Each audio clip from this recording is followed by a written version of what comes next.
Bali, eto. May panibago ulit tayong gagawin. Bali, B12. Ayan ang model. NB805. Ampli. Bali, 4 channel. Bali, ilang watts ba to?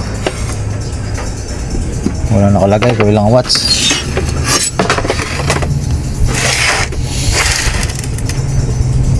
Bali, wala siya nakalagay. Bali, open muna natin. Bali, wala nang tornilyo ng balik sa atin, ibigay sa atin to. Dalhin. Bali, ito. Check muna tayo ng parts dito. Bali, yan. Bali, wala raw power, sabi. Bali, talagang mawawala ng power dahil wala naman fuse yung isa. Bali, may isa maluwag naman. Bali, yan. Ngayon, bali yung ano niya, yung thermal ano niya, dito nakalagay sa may tornilyo sa board. Hindi naputol yung nakalagay. Tapos dito napansin ko isa lang yung isang resistor wala. Tapos yung capacitor niya gagalaw-galaw lang sa gilid. Bali, isa na sa gagawin natin to. Yan. Bago tayo maglagay ng power supply, tatanggalin ko na sa sa housing niya para makapag-check tayo ng parts kung ano tinamaan. Bali, yan. Para may tama rin natin yung nakakabit na to. Kung kailangan magbutas tayo ng panibago, magbubutas tayo dito sa heatsink. Hindi dapat doon nakalagay ito.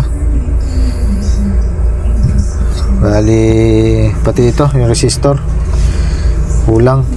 Bali, kulang yung magiging labas ng ano nito, yung speaker. Bali, 3 lang ang gagana. Bali, yan. Bali, kalasin ko muna.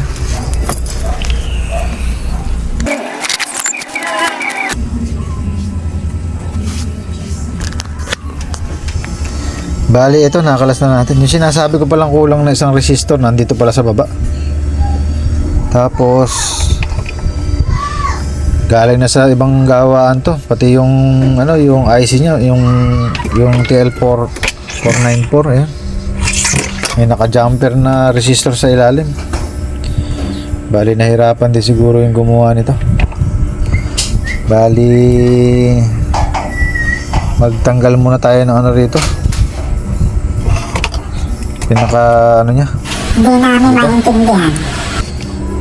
Yung 50N06. Bali, ito 50N06. Bali, kailangan tanggalin muna natin lahat to hanggang dito. Bali, ilan to? 6. Bali, 6 to. Kailangan natin kalasin para makita natin yung signal ng ng PWM natin, yung PWM nito, para ma-check natin kung okay yung lumalabas dito. Para medyo matagal din palang ayusin ngayon to. Bali, hindi na pala simple sira nito. Bali, maglalagay muna ako ng pansamantalang rito, fuse. Tapos tanggalin ko muna yung pinaka MOSFET natin. Bali, kalasin ko lang.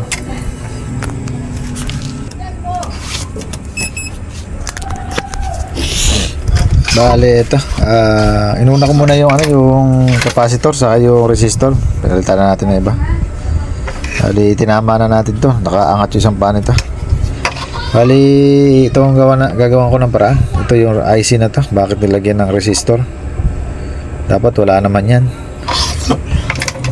Bali, tatanggalin ko muna. Saka ako re-resolder. Tapos check tayo kung buo yung dito, PWM nya. Ha? Sandali lang.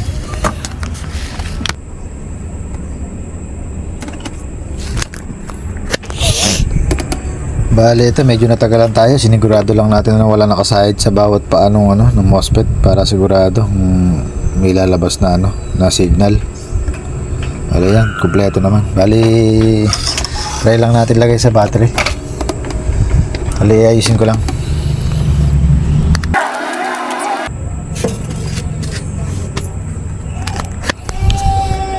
Bale, ito. Nakakabit na. Bale, nakabang na yung oscilloscope natin. Ito yung probe natin. Yung grounding natin nakalagay lang sa sa negative dito. Bali, kabitan lang natin ng supply. Baka sumabog yan. Para makita natin kung may signal lumalabas sa niya. Sa PWM niya. Kabit ko na. Bali yan, umilaw na. Try lang natin kung merong kung may supply. Ito sa unang bali yan, meron. Ayan, may signal. Bali, ang niya, ayan, 33 KHA. Bali yan. Bali, tingnan lang natin lahat ng kasi yan dalawang channel. Bali, tagatlo. Tingnan natin yung sa tagatlo na yan kung okay lahat yung sa gate nya. Bali, ere yung unang-una kanina, meron. Bali yan. Sunod natin yung pangalawa, yung katabi. Bali, meron din. Yung pangatlo, bali meron din. Dito, bali yun na isang side natin sa left. Ito naman sa right. Ito, bali meron din. Ayan, buo yung IC natin Tapos dito, kabila, meron din.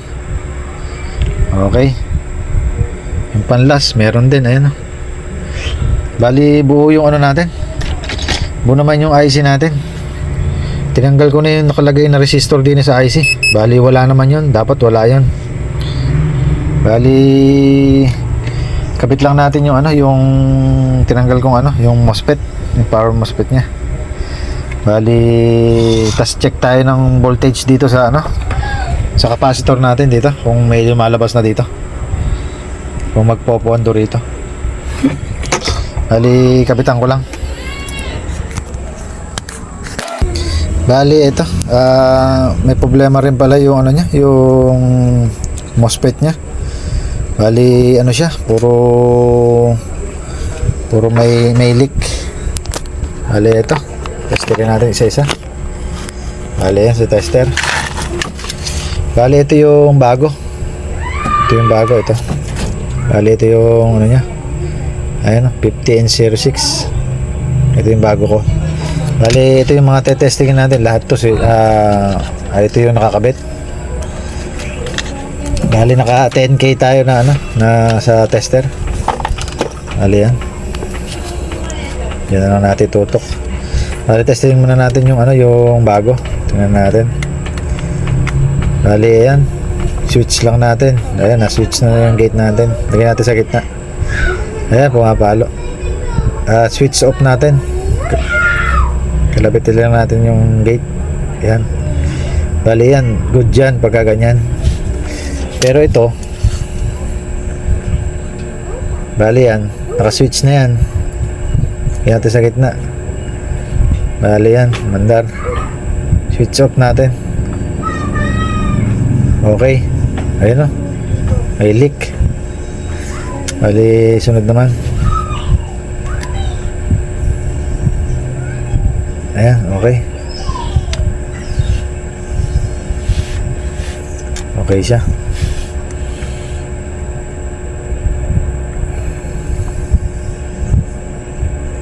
May mga leak.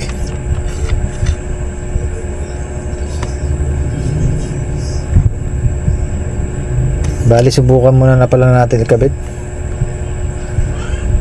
Ay, bumababa. Hindi pwede subukan. Matagal pa ba yan? Nakababa. Hindi katulad nito. Try nga natin kung bababa. Switch on. Pero ito hindi bumababa. Bali, yan. Okay siya. Hindi siya nag-ano. Bali, mas maganda kung papalitan na lahat rin. Parang parang ito magkakaroon ng problema pagka hindi pinalitan. Isa pa nga.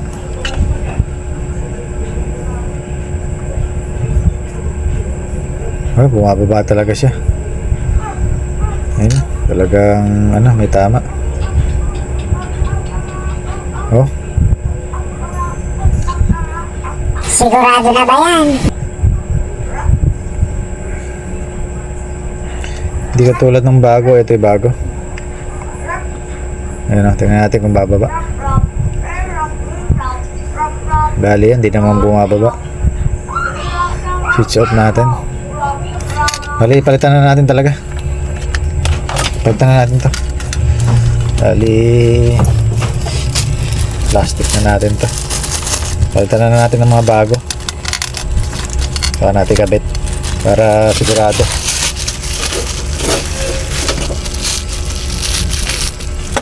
Bali, kabitan ko lang.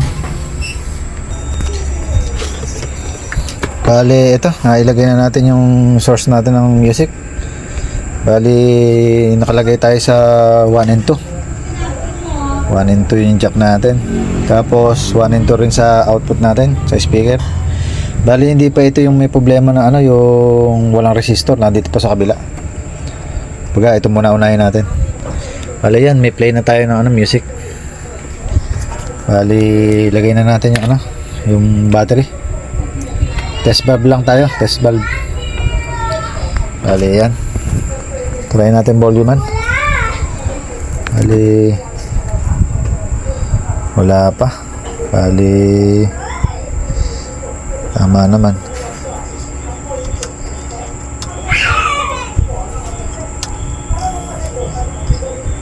One, two. Okay lahat.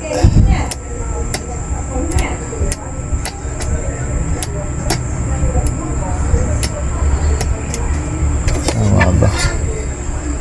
Ang pull niya, yun nga. Dito.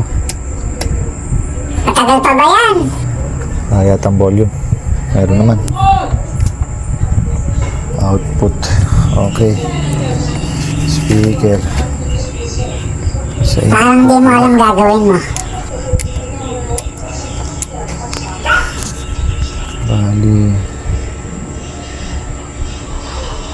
Bali wala siyang tunog ah. Tama naman. Speaker.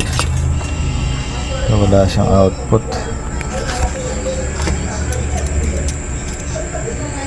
Pero may malagitik naman ah. Pero wala siyang ano. Wala siyang music ah.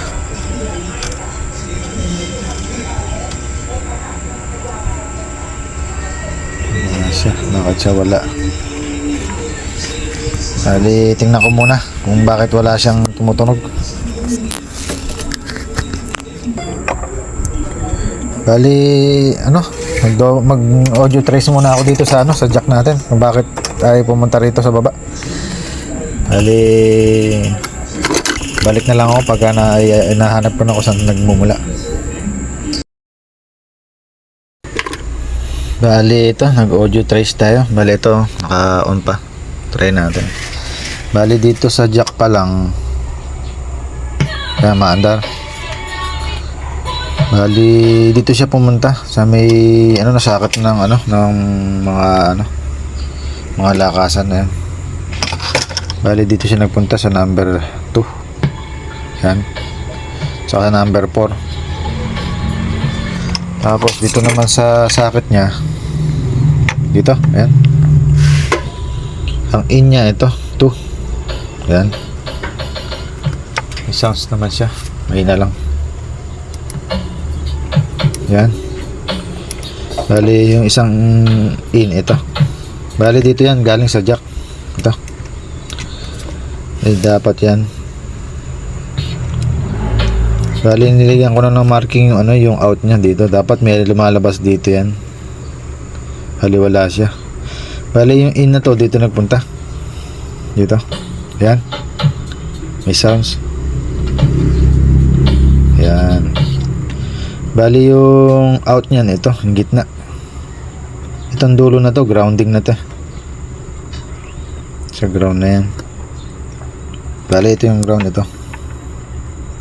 Yan. Para sila. sa ground. Bali ito, dito pa lang nawala na yung tunog natin, oh. Kahit na i-adjust ko yung ano niya, akasan. Yan. Sa ganito, pwede tayo mag audio trace kasi wala pa naman tayong supply dito. Para hindi tayo delikado masiraan nung audio tracer natin.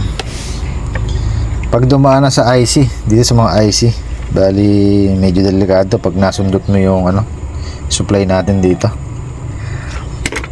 Ito, supply, pag nasundot natin supply dito ng mga IC, medyo matataas na yung voltahe nito. Bali ito, dito muna tayo tanggalin ko muna to.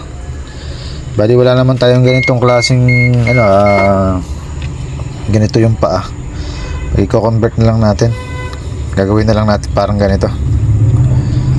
Magkabila.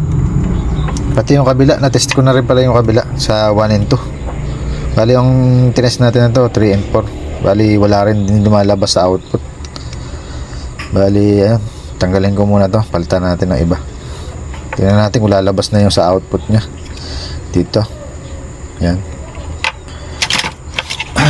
Bali yung output nya pupunta na sa dito. Saan ba ito din? Pupunta na dito sa may mga IC. Bali palitan ko lang.